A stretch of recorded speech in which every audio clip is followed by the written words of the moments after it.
Welcome back, everyone. Michael here with Offshore Citizen. Today we are speaking to you from the beautiful city of Vancouver, British Columbia, Canada. It's the first time I've been here in like 4 years, first time in Canada in 3 years, and as a result I thought it would be a great opportunity to discuss why I moved away from Canada, or why I left Canada, however you want to say it, and discuss kind of some of the pros and the cons, the pieces around what other parts of the world are like, relatively speaking, and just give you that sort of an insight. So before we do that, if you haven't already, please hit the subscribe button, nail the notification bell. If you'd like help with these subjects of where to relocate or how to set up your business around the world or getting residencies, citizenships, opening companies, bank accounts, etc., all the things we talk about on this channel. I mean, first of all, check out our other videos, but you can book a call with me, calendly.com/Michael-Rosmer. There's a link in the description below, or you can send a message through our websites, offshorecitizen.net or offshorecapitalist.com. All right, let's dive in. So first of all, let's just be honest, which is actually there's a lot to like in a country like Canada, okay? So kind of what we might call Western first world countries have a fair bit to offer. In my opinion, in particular, places like Canada, the US, Australia, etc., offer something hard to find pretty much anywhere else. So I just, going through some simple examples, go to the store and the selection of options is just way better, right? I don't find that even in a lot of Western Europe, you get kind of the same multiplicity or variety of options, which is great. People are super friendly, super polite. I mean, we're in a grocery store and there's some construction worker person who's doing some maintenance, kind of halfway in your way to go to the bathroom, and they're like, oh, sorry, apologizing. I mean, this is a very nice culture, right? In that regard, anyway. On top of that, I mean, you have a lot of natural beauty. You have, okay, the weather's not so great in a lot of Canada, although in Vancouver it's largely pretty good. Certainly you could argue that the summer weather is better than, certainly better than Dubai, certainly better than, possibly better than Southeast Asia, depending on your taste, etc., etc. So these are all good things. On top of that, the system works fairly well, right? It's relatively safe.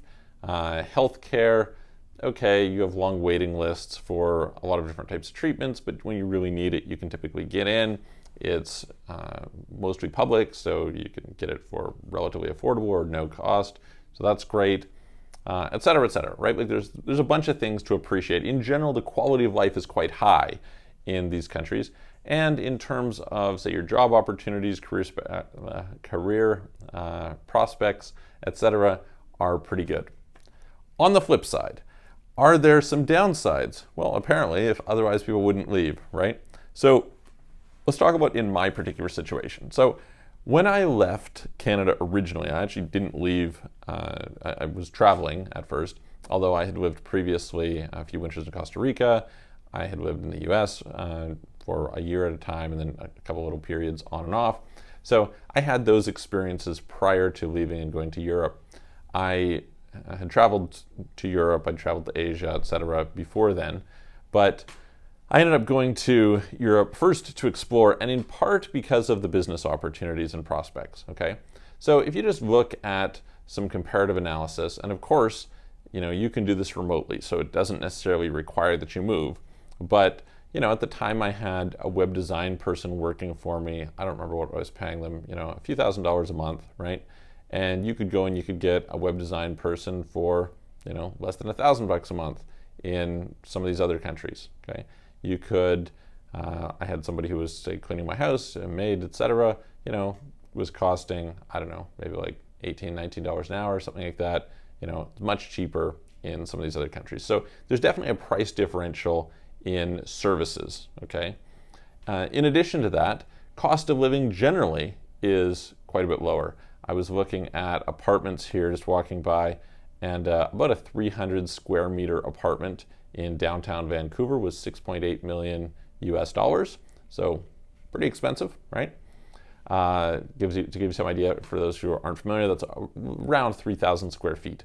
And you can see that's a fairly normal price. So, I mean, in general, places are expensive. Hotels are expensive, Food is, I would say, medium level. It gets more expensive when you add tipping culture, when you add sales tax, which isn't included, etc. Vehicles, so-so. I wouldn't say that's particularly expensive. Taxis, so-so. I wouldn't say it's too expensive, not too cheap either. Clothing, you can often get clothing fairly cheap. There's a lot of things that kind of like local brands you can get cheap, meaning North American produced brands. Okay, so in the spectrum of cost of living, the biggest factor for sure is housing, as well as, if you need it, services. Okay, cell phone plans are pretty expensive in Canada. On the other hand, as a percentage of your overall budget, it's relatively minor. So that's sort of a non-issue. So for me, okay, there was a factor, not really so much in terms of cost of living, but in terms of the business cost was definitely a factor that I was exploring, right? Hey, can I set up an office in this other part of the world and gain some sort of advantage, gain some sort of business opportunity out of the arbitrage between the areas? Now, it turned out while I was traveling, I met the woman who became my wife, and that played a very instrumental role in deciding to move sooner rather than later, because she couldn't come to Canada at the time. And as a result, we said, okay, well, we want to be together. I had this viewpoint that, you go through and you date different people, and there's lots of reasons that a relationship might not work out. In particular, in my case, I'm very picky about what it is that I want. And so to find somebody who, kind of matched what I was looking for was already hard. And if you throw long distance onto that, that makes it much harder. So I had resolved in advance. I had said, if I find a person who, is the right fit for me, then I'm either going to move them to be with me, or I'm going to move to be with them, because I don't want that to be the reason that a relationship doesn't work. And I kind of think, in general, relationship theory is try and eliminate the number of things that could go wrong, so that the things that go wrong are purely fit, right? It's really terrible if it's, hey, we were amazing for each other, we loved each other, everything was wonderful, but because of this external circumstance, it didn't work out. Try and eliminate those external circumstances. That was my idea. So I moved overseas, or almost fairly quickly, to be with her, and that was a big part of it. Was okay, where can we live? However, besides that, there were, to me, some key things that made other parts of the world more compelling. And I think that I would loosely throw these into 3 different areas. Okay, so one, of course, is the taxes, right? Taxes in Canada, you can easily get up over 50%, which is just for income tax, and that's pretty tough. In general, you're in a situation where if you're investing through a company, etc., they've increasingly tried to make that difficult, so they've raised the taxes in that regard. And what does that mean, basically? It means that essentially to hit the same milestone, you need to make twice as much money as if you didn't pay any tax. Okay, maybe you have some marginal, up to 10% differential, but it's still a big difference, right? That's money that, it's not just that, okay, instead of making, $1 million, you have to make $2 million.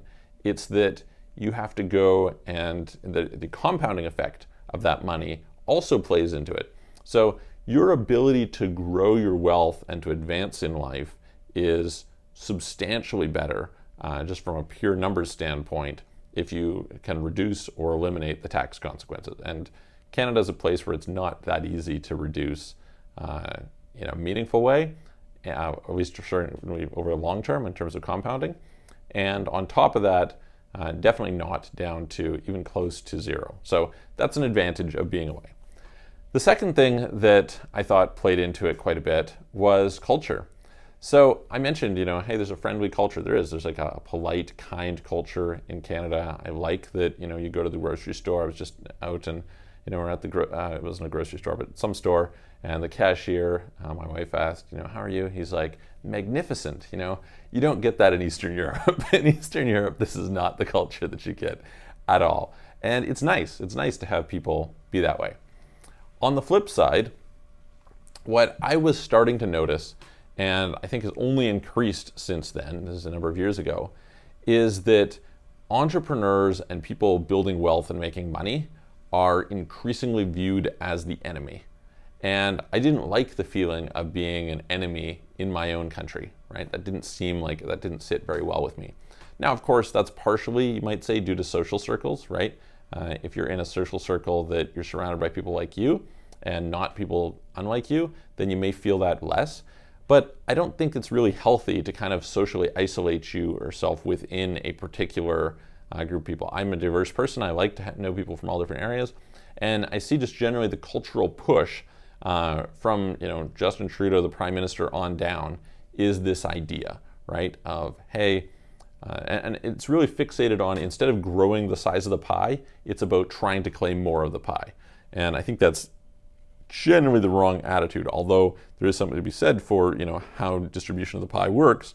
And especially, I think it's really, really bad when you end up with basically government-favored monopolies and things like this that distribute the pie in a way that is it's certainly not meritocratic. Let's put it that way.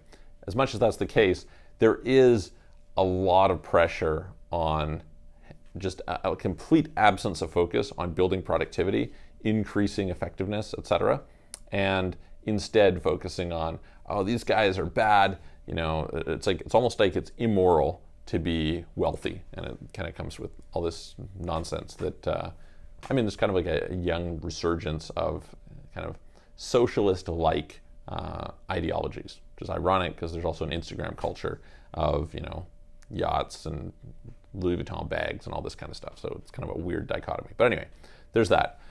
The third thing is, just in general, I think if you're going to build something, Canada in particular, Western Canada, well, let's say in particular Vancouver, it's a little bit, I think probably the best environment is Toronto, actually. But the culture to build is not that strong. And what do I mean by this? Well, so first of all, if you look at something like access to capital, okay, so capital markets are not very good. And the willingness of investors to take risk in this environment pales in comparison to various other environments. That's one thing. Second of all, there is a kind of like bias against internationalization in Canada. And you can see it in the fact that there's actually quite a number of Canadian companies that have been successful within Canada, but failed to scale globally. And you can kind of look at what's going on there. If you're looking for things like doing tech, I have another company that we're building software. Your costs are going to be much, much higher than they are in some other part of the world, so that's a negative. Then you have to look at the way that it works in terms of licensing rights. On and on and on. There are some negatives that I think, generally speaking, make Canada not a hyper attractive place if you're in the building stage of your life. So you can look at a place like Vancouver, which is arguably one of the best cities in North America, I think, for quality of life and things like this. A lot of people would like to live there. But what's the consequence? Well, it's really good if you're looking for the leisure, if you're looking for, and you see this, right, in kind of the business culture. The business culture is, people are going to go away over the summer, they're not going to be available, it's harder to get meetings, it's harder to get things done, etc., as opposed to you get more hustle in Toronto, in New York, in Hong Kong, in various different places like this, and then it's a whole other different set of culture in certain other parts of the world. So anyway, to me, these things played a pretty major role in thinking about it. Now, in practice, the question becomes, in contrast to that, where is it that you go? If you're at the stage of your life that you're wanting to build things, where do you go? There's kind of a popularity of some place like Eastern Europe. I think to some extent people they romanticize other places of the world in general. I have a good friend, maybe I'll do a video with him at some point, who moved from Canada to Bulgaria about a year ago. And he and I were talking a little bit about it. And he had this very negative view of the Canadian government prior to leaving Canada, and came away from it still with a negative view of the Canadian government, but with a negative view of most governments, right? So you have kind of this interesting play in terms of kind of people's perception of thinking the grass is greener on the other side. And I look on some different forums and YouTube channels, etc., and see people's comments, and they may glorify, say, parts of Eastern Europe or something like that, Georgia, Serbia, Bulgaria, Montenegro, places like that. And the truth is, there's really good things about those places, and there's really inferior things about those places. Certainly, it's lacking some things that you get in some other parts of the world. And by the way, the same is true in virtually anywhere. So there's some positives in Asia that are really amazing, that make Asia, in some ways the best places in the world. And there's some downsides. So I don't think a person should be unrealistic about where they're going. This being said, I think if you're building, you want to be in an environment where there's builders, where there's hustle, where there is access to resources and infrastructure. Hopefully you can optimize in terms of taxes and in terms of costs. yeah, so that's kind of the decision that I made, was to leave and go to some place that would be more suitable for basically building entrepreneurially. So anyway, that's a little bit of thought. I would love to hear from you guys. If any of you have left or if you've considered leaving, what are the factors you're considering? I guess there would be other cultural factors that would play into there as well for me, just in terms of my personal preferences. But yeah, would love to hear from you. So put the comment below, and if you'd like help, you'd like to figure out, hey, listen, what's best for you? Where would you like to go? What residency programs or citizenships are available? How to set your company up. Maybe you want to stay where you are and you still want to be able to optimize. Reach out to us about that. Again, you can book a call, calendly.com/Michael-Rosmer, link in the description below. Follow me on Twitter if you get a chance, and I'm going to look forward to seeing you guys on the next video.